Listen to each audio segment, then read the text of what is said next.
Thank you all for being here for Nuestra Delta Mágica. I'm Monica Sosa, and this is Nancy Guevara. We're so thrilled and excited to have you all here. You don't know how much it means to have community, and the turnout is amazing. Folks, welcome, bienvenidos. I hope, I'm gonna get emotional. I hope that you really see yourselves reflected in this space because it was very intentionally designed that way.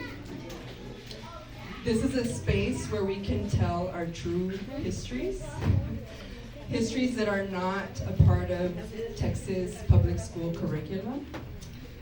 History that we have to learn only through a math class, right? A Mexican American Studies class, or if we look for the information ourselves. And so these artists are all from South Texas, all from RGV in Laredo.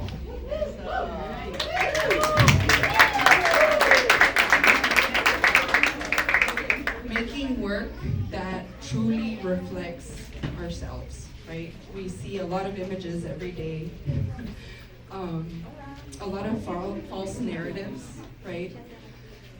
And so I just want this to be a space where you can, again, see yourselves reflected.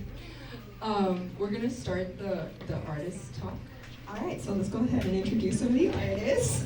We're actually going to start on the right side. This is Tony Briones, where actually his beautiful artwork, his resistance art. Next to him, we have Futuro Conjunto, which is Jonathan Leal and Charlie Vela. They are located in the back. If you haven't gone on the way, this exhibit does extend all the way to the back, so please make yourself that way. Next, we have C and Andres, co-founders of and Nestor. I'm sorry, Nestor. And Josue Ramirez.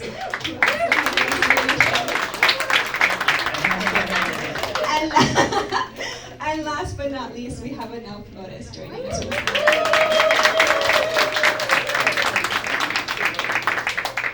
So now we're going to have a very informal Platica of what the artists have come together and really to explain their work and how it's connected to the land and the things that motivate them to make this work and just the narratives that they wish to share.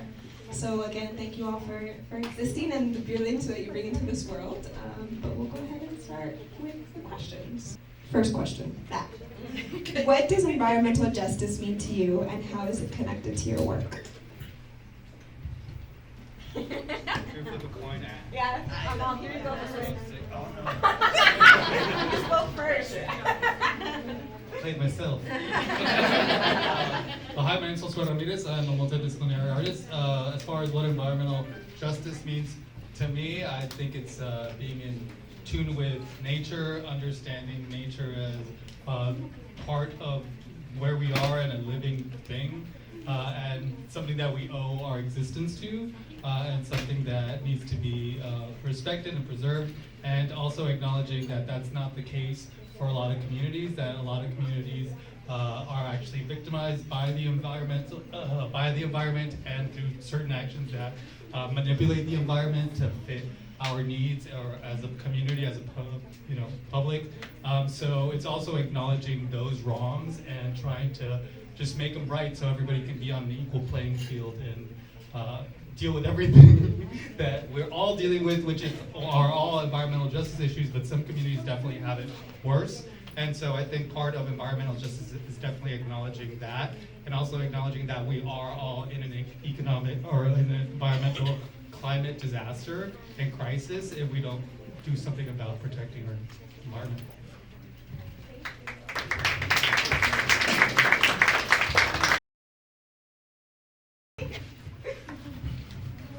Hi, I'm Charlie Vela. This is my co-conspirator, Jonathan Leal. Our project Futuro Conjunto is it's a future history of the Rio Grande Valley. So it's a speculative fiction project, and part of the kind of inception of the project was a discussion we had about a class Jonathan co-taught that was called After the Apocalypse, and it was a speculative fiction course where students kind of created their own world and populated with characters and stuff. And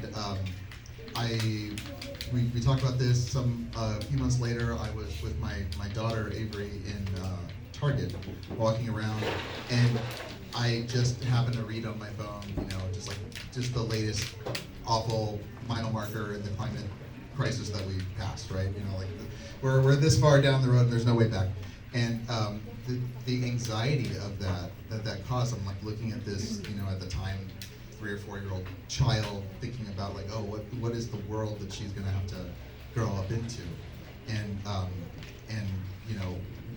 we have all these kind of events in our past that are climate related events, hurricanes and droughts and these things that have affected the people who live specifically here. And so I wrote to Jonathan, it's like, what are the songs, the corridos, the stories that are being told about the things that haven't happened yet? Like when the hurricane comes and wipes out the whole coast, and this is very shortly after Hurricane Harvey hit and almost hit us here. What's that going to be like? What's going to happen when it doesn't rain anymore in the place where we grow food to sustain our economy? What's that going to be like? So when we started kind of discussing those questions and exploring those possibilities, that was a big part of the project. This anxiety about the environment and what's going to become of people specifically in a place like this. Hello, my name is Adele Flores, and for my work are the paintings there in the center. For me, the environment, and I just listening to everyone's responses, yes, 100%. And what I do in my work is really listening to nature, listening to the environment, listening to the stories. I was telling my daughter on the way down here that our maestra, she's a curandera. People ask her, when did you become a curandera? And she's in Mexico City, and she said, I didn't become a curandera, I was born on the land, and all we had is the land. So you're born, and there's medicine, and you use the medicine of the land. So for me, environmental justice is also about listening, about asking where is that medicine? What is this tree for? What is this piece of grass for? Knowing and having a relationship with each piece of the earth, each piece of nature, with the clouds, with the water, with everything, and making a commitment to listen, and making a commitment to also say thank you, tree, for giving me this medicine. And tree, do you want to be in my yard or not? Do you really need grass? Probably not. You all in the valley, y'all's grass grows beautifully because of all the beautiful water. But I think for environmental justice, it's also just about having a relationship with the land and knowing that everything here is possible because this land, like you said, has given us the opportunity. And we need to walk on the land knowing that all the time, and the water and the air.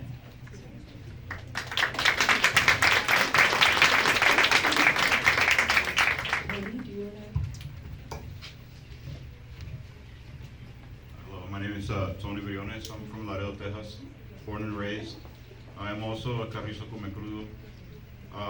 For me, it has to do how our ancestral grounds, our ancestral lands are being destroyed. That's on one, and not only that, it's not just the land, but it's also the air, it's also the water. I don't want to say that I'm a protester, I want to say I'm a protector. And it's basically, as an artist, I always feel that the artist will always be the tip of the spear for any type of movement. I do simple banners that convey a message, and that's basically what just the simplicity of typography that we put our narrative on these flat surfaces to put out a message to save our land, save our water, and the injustices that these polluters, these greedy guys, they tend to only build their pollution in low-income areas, and that's where the health issues become an issue for our children. So for me, environmental injustice is just their greed, that it's money over Eshtokna, humans. And so I just feel it's my duty as a Comecrudo that I need to defend. Thank you.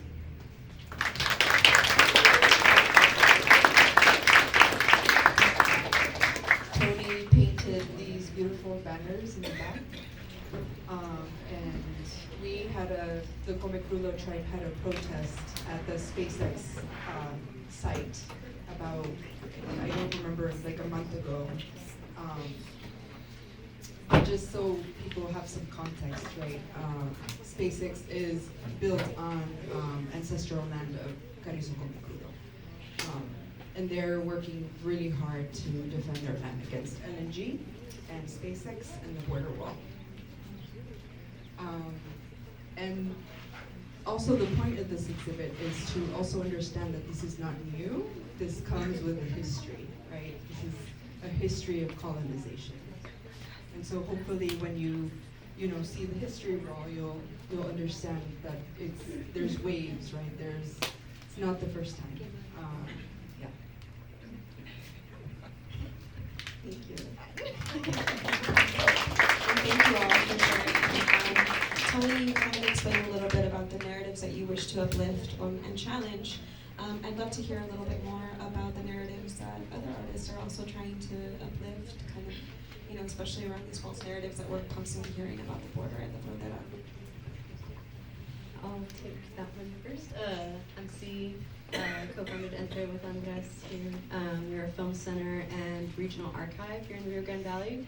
And our mission is to, change the narrative of our lives that have been, just change the way people perceive living on the border of US and Mexico, giving the resources, the skills, and the space, the agency back to people who want to share their stories with their communities and just be able to speak with their own voices and with their own perspective and be able to, just share that and archive that and preserve it for the future. So with our work, we wish to just give people who have maybe not have any experience in filmmaking, the less experienced the better, to tell stories about their communities and to share them with the community.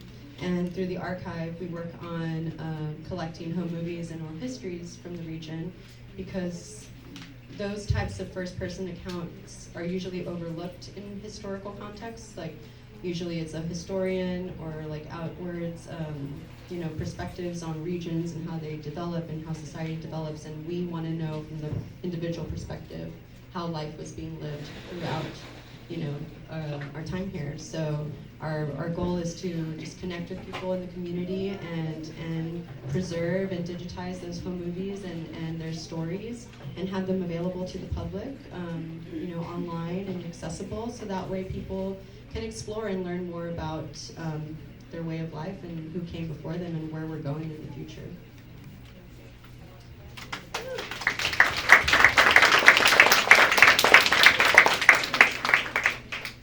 Just to add to that, the importance of adding these kinds of resources and support to this community to speak for themselves is because there's a lot of narratives being placed on this place by people who are not from here, people who have very distorted perceptions of this region, and they're informed this way by other entities, media, etc.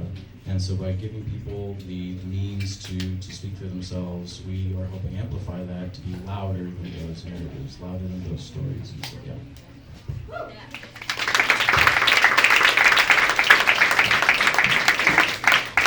Who's next? Hi, so specifically the work that I'm focusing on the narratives, so the work that I deal with in that room is particularly focused on what are known as bandit signs. So those signs behind Chulita Vinyl Club, you might have noticed pop up in every corner. For me, I'm a housing advocate. I've been doing work around community development for the last 10 years. I used to work at CDCD, which is one of the largest providers of affordable housing in the region, been doing it for 40 years. And previously I was the director of Texas Housers, locally a nonprofit statewide that focused on affordable housing.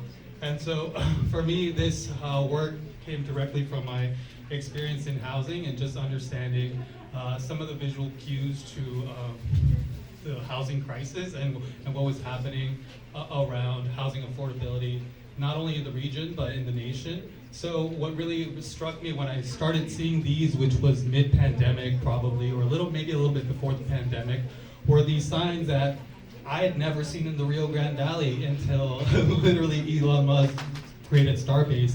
Those things are very common in the east, in larger cities, bigger metros, because of their obvious housing crisis.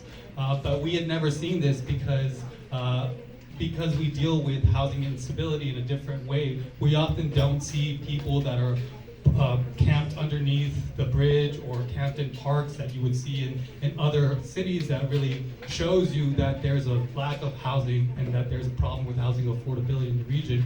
Here we don't do that because a lot of those folks who lack housing have family members that they can rely on, and so they double house with family members. They go and chill with members while they get their stuff together, but you don't see housing insecurity manifest its way like it does in larger cities, but you do see these very specific visual cues that say, hey, there's a problem with housing locally. And when I saw those things pop up in every corner of the Rio Grande Valley, I just correlated to what was happening as far as gentrification in the region and just the lack of housing in the nation and the rising cost of housing and just to have a roof over your head.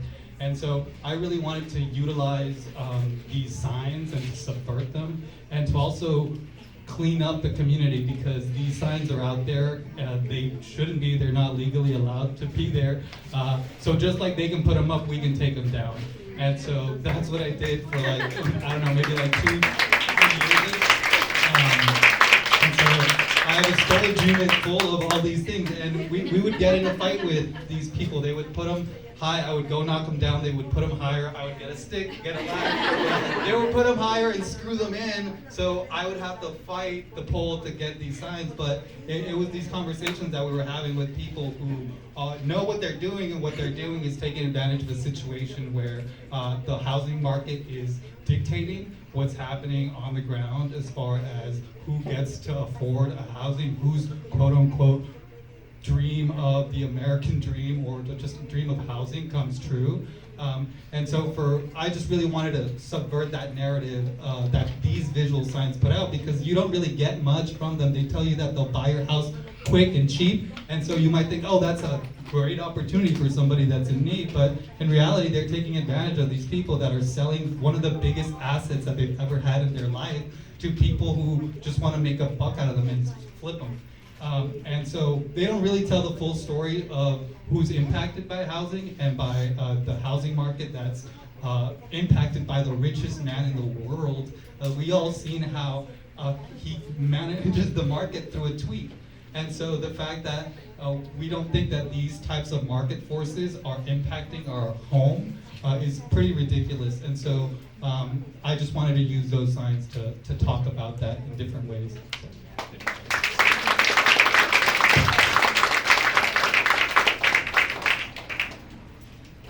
So the people that I represent in my narrative and in all of my work are the queer community of the border of Texas, of our land, of the herida abierta, of this open wound. And I'm creating spaces in my work called bravescapes or dreamscapes and dream escapes, spaces where we can reside in our land, in our space, and be safe. They're imaginaries, they're futures, they're where we are, they're without the violence, without the racism, the sexism, the homophobia, without the attack that Texas and so many folks are placing on queer bodies. It's hard to talk about at this point in time. But so I'm creating space, safe space, brave space, dream space, future space, space to dream, and this land and this world and this earth and the sky and the land, everything is just, it's magic. And so I want it to appear magical. I want it to stay magical. I want it to stay beautiful. And so I'm creating that space in my narrative for queer bodies and for everyone. That's what I do.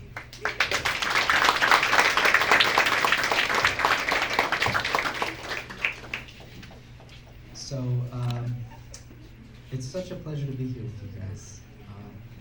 this is very special for, it's special to be in your company, it's special to be here. I grew up in the Rio Grande Valley, and my family has been here for generations, but I currently live in LA, and so I'm constantly back and forth trying to maintain a sense of here-ness even when I'm not here. And give it up again for Chulita Vinyl Club.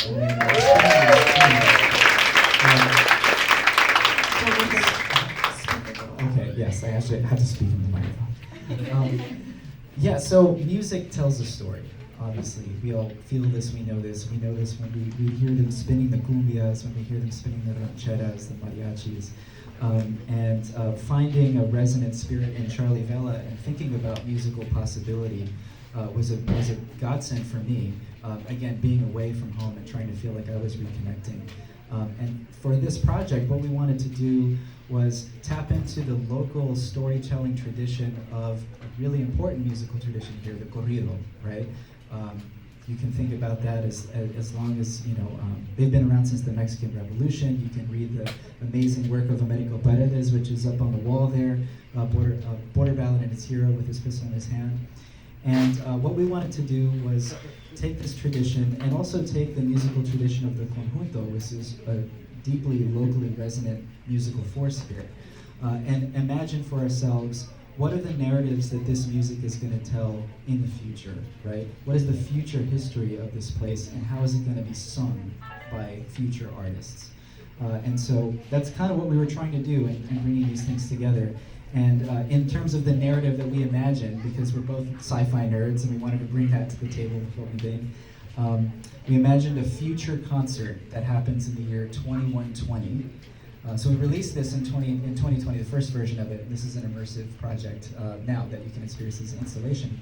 But a future concert in the year 2120 where a lot of groups who have been informed by the corrido and conjunto traditions but play different genres of music come together for a night of celebration, much like this one, actually, where people are pooling their resources and coming together to find community and a utopic space together.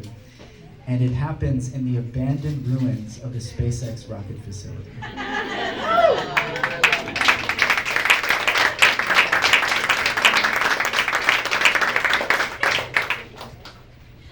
Yes. Pues talking about dismantling false narratives, these extractive companies come in with the promise of creating more jobs. That's a false narrative. With the promise of economic development. That's a false narrative. And it's really important, it's really key for us to understand that. Because one of the main narratives also that is in play with that is that there's nothing here. And I'm sure everyone has heard that. No hay nada aquí, no hay nada aquí, right? I heard it when I was in high school. You have to leave to study. You can't do anything in Laredo. But that's not true, and we have to understand that. That is not true. Hay mucho aquí. And this space is a testament to hay mucho aquí, right? We have Silvia, we have all these artists, we have you all, like, such beauties, right? Like, hay mucho aquí. And this is just something that I want everyone to take away from this space, right? Because ever since, you'll see in the history, ever since the early 20th century, that narrative has been, even before that, right? No hay nada aquí, we have to develop the land, right? But no, there's so much talent, so much beauty, so much ingenuity between us, right? And we get to decide what we want in our future here, right?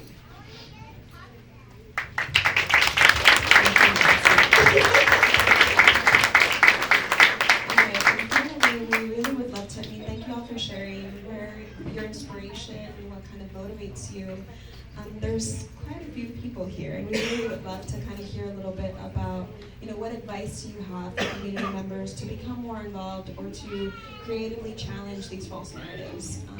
Given that you all are working in different mediums, potentially, how can people get more involved? Well, for us, as a film center and archive, our project is behind that green curtain window on the left-hand side. It's called Boca Chica Corazón Grande. It's a community archival project that Monica actually brought to us in 2021. And what we're trying to do is source home movies, photographs, and oral histories about Boca Chica Beach, because what we learned in our research when this project was brought to us was that there's not much of that documentation of that land in our local archives. There's 3 photographs of the Brownsville Historical Association from 1925, 1934, and 1936. And then there's 1 home movie in Tammy's archive up in Austin from 1971. And that's all we found. So we know that there's more out there, and so what we're trying to do, and the way you all can get involved, is it's a community archival project. So we're trying to bring people in from the community to become donors, to become narrators, to become historians, archivists, and build this archive with the community, because it's for the community. So if you have any photographs or movies or memories, honestly, we have a station in there where you can record your own oral history there. It's a self-record station. We also have written text areas where you can write in your memory and include it in the archive. So that's a way you can get involved with the work we are doing. And yeah, just come talk to us if you're interested in doing some more archive work or film-based products, because that's what we specialize in, and we'd love to hear what you want to do with that kind of medium. Our building opens on April 28th. Something I'd like to add for the Boca Chica Corazón Grande is similar to what Nancy says. We often believe that our stories don't matter, and that's not true. We need to capture all stories. Whatever memories you might have, it's important to share that, because then we kind of see the beauty of how similar we are, but we also see the beauty in how unique we all are too. And it kind of gives that heart and corazón to Boca Chica to know that this is our beach, and it's always been our beach. And one of the things Elon Musk says is that there was nothing there, and that's absolutely false. So please feel compelled. There's no memory that's too small to go ahead and capture these beauties, this ability to just know that your stories do matter. And it's awesome because this is not just for present generation. I mean, it's not for present, the present generation, but future generations as well. This will continue to live on, and our narratives will continue. So thank you.